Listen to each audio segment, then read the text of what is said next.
What's going on, Falcon fans? This is Ricondo, a real Falcon fan, coming back at you with another video. So today we're going to talk about the last preseason game, my thoughts of the last preseason game, what we're going to do moving forward for the regular season, based off the 53-man cut. So before we do that, though, please share the video. Please hit the subscribe button. Please hit the like button. Hit the notification bell so you know when I drop another video. So let's get started. So I was at the game last night, just to let you guys know what I saw firsthand. First of all, I was there and I was excited to see all the players come out. Um, I saw all the players warming up, so I'm thinking that we about to get the starters come out for series or two, and then what happened? Um, Matt Ryan didn't suit up. Grady Jarrett didn't shoot up. Matt Ryan didn't play. Grady Jarrett didn't play. Deion Jones didn't play. Eric Harrison played. Mike Davis played for a series. Russell Gage played for a series. Calvin Ridley didn't play. We did get to see Kyle Pitts get in. One awesome, spectacular play that he made just to give us a glimpse of what what to expect coming up this season.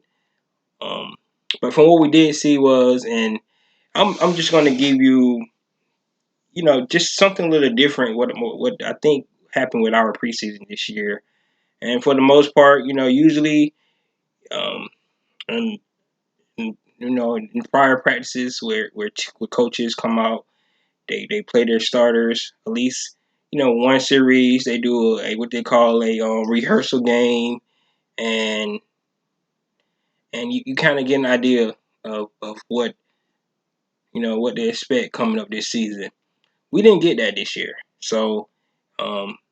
It's kind of going to be really interesting. What I'm calling this is the exciting unknown. And what I mean by that is that, hey, Arthur Smith kept everything close to the vest. We don't know what to expect for these guys um, coming up starting September 12th. Now that could be a good thing, or it could be a bad thing. But from what we've seen from the preseason game, one of the things that talk about first concerns that I have is the offensive line.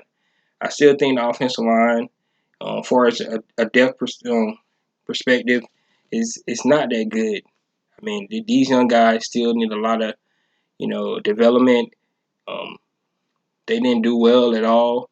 Again, I mean, we did have some flash plays from a couple of guys, but for the most part, um, our depth on offensive line still is an issue. So it's going to be interesting to see how many of those guys they keep. Like I said, I already picked my 9-man offensive line for a 53-man roster. You can go back and look at that from the last video. But for the most part, so I think that's one thing going to be really, like I said, exciting and unknown is that our offensive line. Who's going to be the left guard? Who's going to be the right tackle? That's going to be interesting to see. And so that's the exciting and unknown. So I mean, I think for the most part, um, Arthur Smith's philosophy is that he's going to go out and he's going to call him and Dean Pease is going to call vanilla plays and let these guys man on man show me if you can play football. They're not going out trying to disguise, no scheme or any of these things. It's just going man on man to see if this guy can beat this guy. This pretty much what we've seen this whole preseason. And they got a lot of young guys in the game. And basically one thing he said was only way he can, to see what a guy got is to play him. And that's what he did. That's what they did for the whole preseason. A lot of people saying that, well, if we're trying to win now, we need to get our starters out there to see, if they're capable of trying to hit the ground running. But I think from what he was saying in his press conference is that he's seen enough from those guys, during the training camp, doing the practices, doing the joint practice we had with Miami.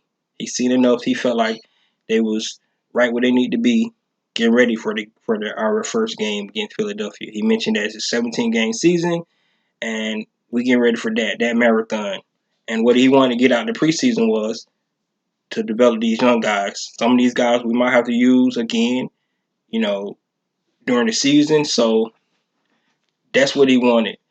I mean, with all that saying, it still was some flash plays from certain guys, and for the most part, that's what you're going to get from preseason anyway. You know, you're going to get a lot of young guys out on the field that more than likely won't have a chance to make the team anyway.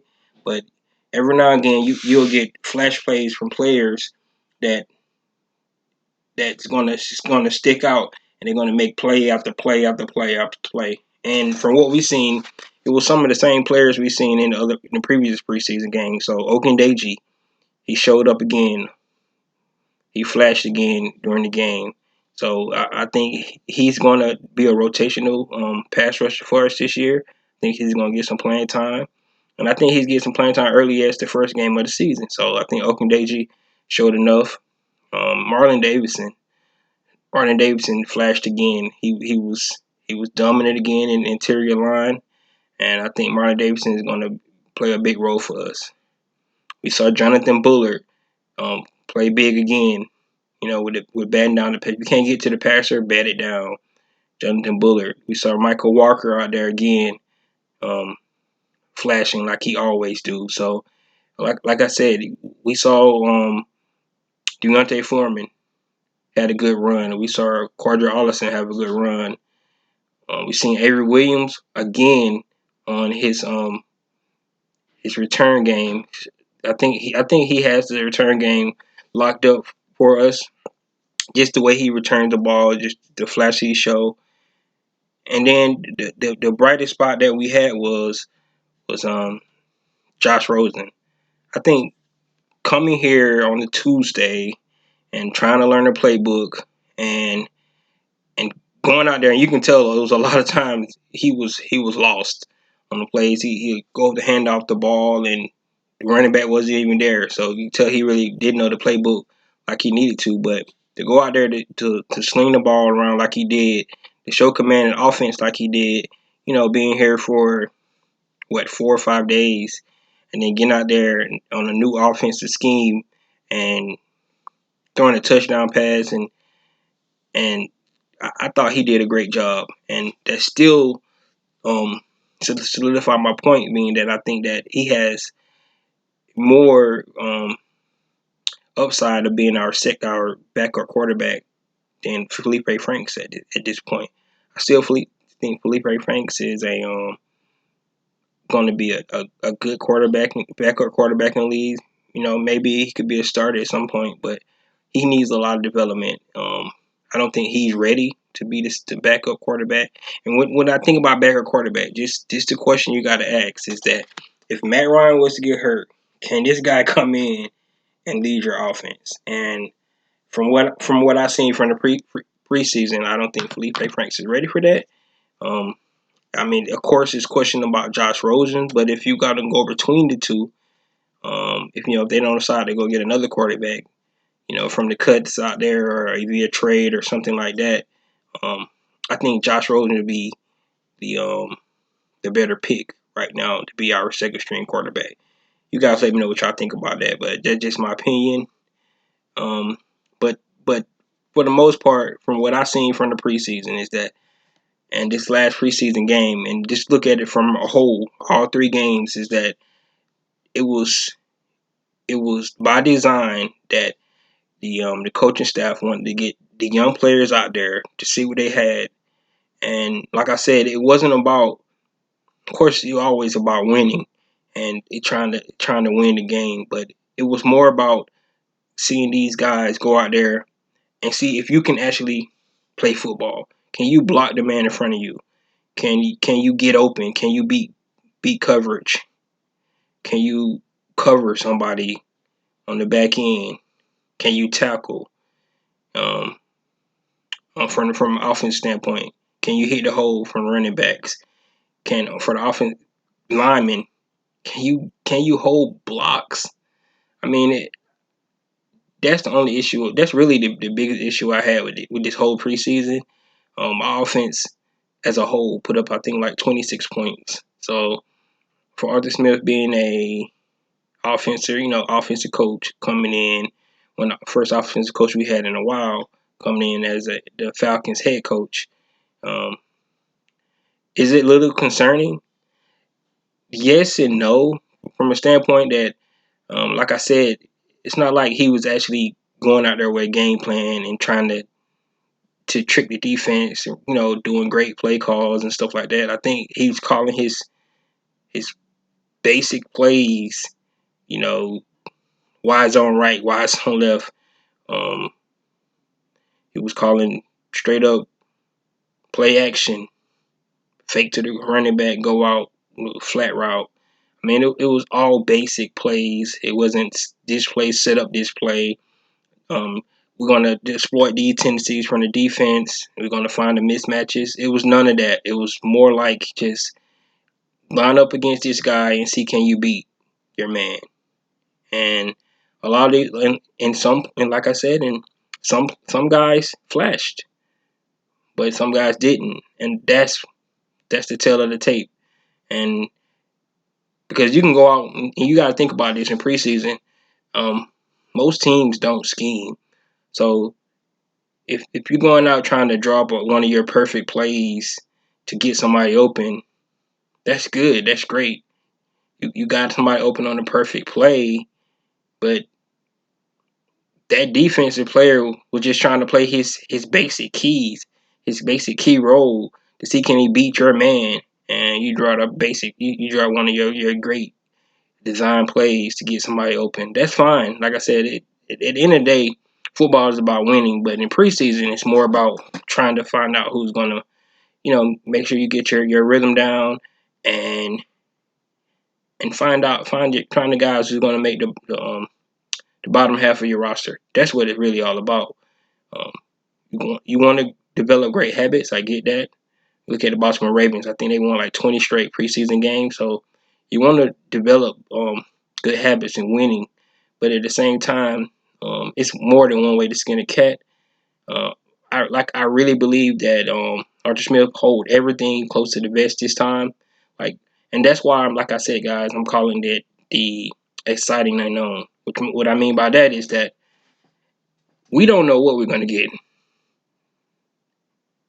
So I mean, just imagine being the Philadelphia Eagles, the first game of the season, and trying to game plan for the Atlanta Falcons under Arthur Smith. They have no idea because he didn't show them anything. They have no idea. Um, well, like I said, now if if we come out on week one and we look like we look, with the starters in there, and those guys look rusty and maybe then we're gonna start questioning. Maybe these guys should have played. The offensive line wasn't ready. Matt Ryan was rusty. The running backs look timid. They're not hitting the hole like they should. But I don't think that's gonna be the case. I really believe that these guys are gonna be ready. I mean, we do have a veteran franchise quarterback, and for the most part, that's the start. So when you're trying to get your offense going, got a veteran guy, and he understands the offense and he ready to roll. He's going to understand the game plan, actually real game plan, and what needs to happen. And they're trying to find the mismatches. Want to see a lot more Kyle Pitts in that game. Want to see a lot of Calvin Ridley. Want to see a lot of Mike Davis. You're going to see a lot of Cordell Patterson. See Hayden Hurst. You're going to see Jake Matthews. You're going to see Chris Lindstrom. We haven't seen a whole lot of none of our five guys is actually going to be out on the offensive line. It's going to be interesting who's to see who's going to be that left guard, see who's going to be that right tackle. So I would say that it's going to be, this is a change from what I said earlier. I had Jalen Mayfield being the left guard. I really actually think it's going to be Josh Andrews starting. I don't think Jalen Mayfield or any other offensive lineman came to take the spot from Josh Andrews. So it's gonna be really interesting to see how Josh Andrews hold up against that defensive line from the Philadelphia Eagles, especially on the left side, him and Jake Matthews. So it's gonna be really interesting to see how that unfolds on week one. But I'm really excited to see what these guys do. But it's really the exciting unknown. So pretty much, guys, that's my takeaways from this entire preseason. So now we just need to sit back and see who's going to be on the final 53-man roster. See if they're going to actually bring somebody in from other teams based off the cuts that was made. See if they're going to bolster somebody on the offensive line. Maybe find another secondary cornerback or something like that was being released or something. So we just have to see. Um, the only other thing that I think that was a little concerning was our pass defense. I know it was a lot of guys, like I said, that's not going to make the team, but we did have a couple of guys out there. We had Jalen Hawkins out there. We had Richie Grant. We had Foye Olukun. We had a couple of guys that's going to be playing on Sundays, and they still can hold up. So that pass rush is going to have to be um, a whole lot better. But like I said, I think that DMPs wasn't giving them anything. So, and I mean, you got to think about it. We never seen Deion Jones play this preseason. So we never saw Grady Jarrett play this preseason. Those guys are game changers. We all know that. So um, it's just gonna be interesting to see what happens. So you guys let me know what you guys thought about the last preseason game. Let me know if you feeling the same way I feel, that um, you excited about the regular season, but you really don't know what's gonna happen during the regular season based off the preseason. So we just basing everything off what we saw in the preseason. Is that you excited about some of the guys you've seen, but you don't know what to expect from the Atlanta Falcons this year. And like I said, I think that's how Arthur Smith wanted. I really believe that he want these guys, these teams, to be thinking about what's going on in Atlanta and how they're going to attack these guys, and that's great. So um, until he prove us otherwise, we're gonna assume that he's got the master plan. He's the man with the plan. So we're gonna let him do his thing, and that's all we can do. You know, it's his team. We haven't lost a game yet. Um, we haven't made a bad special teams play, like not jumping on the ball during the kickoff, doing the onside kick, um, not making a mistake and not scoring. And when you should just take a knee, don't score, get the ball back to you, put your defense back on the field, um, give it up numerous big leads at the end of the games. So none of that had happened yet. So until those things start to happen, and we can say, "Oh, he's just the same old Falcons," we're gonna give this coaching staff, this new regime, the benefit of the doubt, and based off whatever they did, this training camp, this offseason, this preseason, and just go in with it. What I'm calling the exciting unknown. And guys, that's all I got. You just let me know what you think. Let me know if you guys agree with me with with my mindset where we're going into headed to the season. Um, like I said, you guys share the video, um, subscribe to the channel, hit the like button, and once again, guys, hit the notification bell so you know when I drop another video. That's me, your boy Ricondo, a real Falcon fan. Out. Peace.